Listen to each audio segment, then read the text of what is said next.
Greetings. This is the Reverend, and today I had the opportunity to speak with German citizen Francois Hitler. And it was a brief interview. Actually, it became an interview. I was originally going to speak to Francois about the writing of a book, which I was going to call Mistakes My Uncle Made, after learning that Francois had gone on a series of lectures called, or had scheduled a series of lectures called My Despotic Uncle. That's right, he's speaking out about such things, or he was, in an attempt to, I would assume, live whatever sort of life he could. And so I had the opportunity to interview him today, and these are a few of the comments that he stated. And before I begin doing that, let me just say that this is part factual discussion, part opinion, and then I get into the interview. Mistakes My Uncle Made, an interview and factual discussion by the Reverend and Francois Hitler. From Francois: I wanted to say that this was not something I originally wanted to add to my service record, but I was persuaded by the kindness of someone whose name is the Reverend to tend to my wounds in battle, and this is not something that I wanted anyone to know about me. The Reverend: First, Adolf decided to allow the concept of serving the leadership to stand, thus allowing the defectors to his cause to be seen as supporting the Jewish cause. By not calling itself God, the Hitlerian regime did not allow the Jews to think of rapture and thus caused a panic. 3. Adolf did not appeal appropriately to the rich, which appointed some to begin contemplating war. 5. Adolf did not obtain the bomb. 6. By feeding the Jews to themselves, Hitler made it possible for them to find strength in each other. However, some would say that Adolf, so confident in his ability to conquer, would have seen this as an additional victory over them once he forced them into the work program. However, in a rebuttal, force indicates an unwillingness to abide by the direction of the order given of your own free will, thus rendering ye the victor, while the one committing to the force is left either with or without this knowledge. 7. Hitler did not want the press at his daughter's recital, which might have led to some desiring more at an inopportune time. And then I said, and before we go any further, how are you feeling, Francois? I asked, without saying the name. And he quickly said, Adolf started school at 14. He never missed a meal. And then I said, and before we go further, how are you feeling? Francois: Good. How are your days been? Francois: I go out sometime with friends. The Reverend: What do you consider to be something too beautiful to disturb? Francois said, anything that is beautiful. That's something, isn't it? The Reverend: Why do you think the bomb was not given to the Germans? Francois: Everyone knew what he would do with it.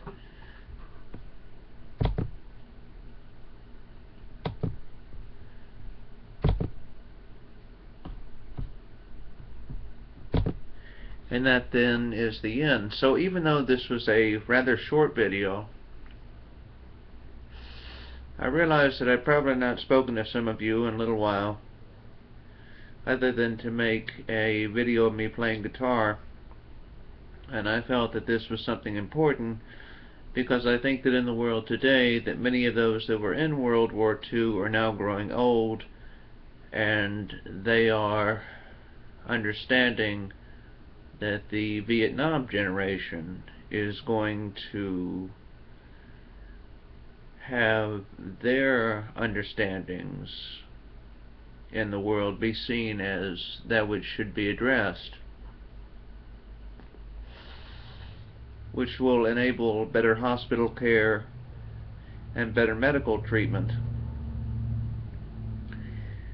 And you should know that there have been some that have been on the waiting list for years, in emergency rooms, just waiting for this to happen. So we're going to see that occur.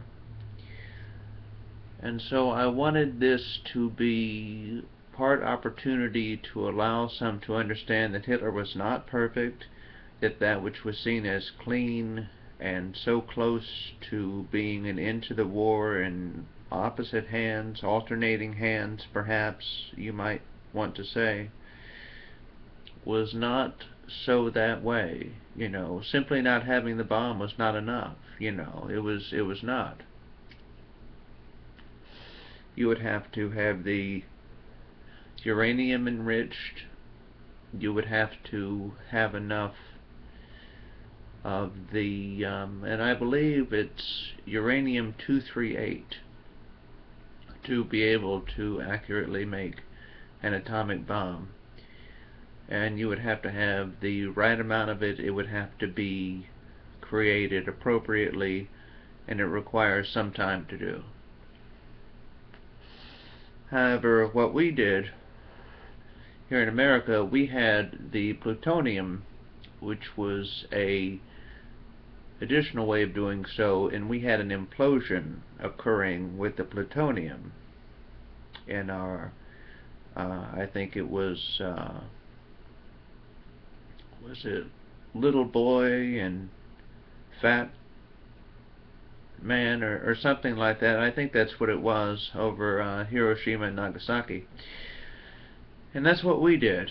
You know, that's what we did. And then later we turned to the hydrogen. And so I don't know if they had those capabilities. I don't know if they did. But the thought was that Hitler would just turn around and possibly use the bomb against the very same individuals which were to provide him with it. But I found that to be very sad. And I'll tell you why I found that to be sad that some would think that way. And the reason is, and let me just say that I'm a Reynoldianist. For those who don't know, that's my political party, is Reynoldianist, which has the sole candidate as my own self. So, and the reason is the following: if there was a concern as to some things occurring, then it would be that they would occur as they would occur, and not as they would have otherwise been intended to have occurred. And if you can read between the lines and know what that means, then you know exactly what it is I'm saying. And the answer is that if Hitler did not appeal to the rich appropriately, which I do not think that he did, and the public was willing to stand with him, and they still didn't want to give him the bomb even though they knew what he was going to do with it, that's very sad. That's very sad, because here you had a leader that was willing to make an attempt to do something for the poor, for the public, and they were unwilling to give him the bomb. And Francois Hitler even said everyone knew what he was going to do with it as a reason why they were not going to give him the bomb. Remarkable. And so that's not a bad point. That's not a bad point. And I hope that everything goes well for them. I hope that everything goes well for everybody. And I just wanted to end the remarks on that point. And this is what I wanted to say. So good day, the Reverend, Father Church of Personal Redemption, and Si Me Due Rex.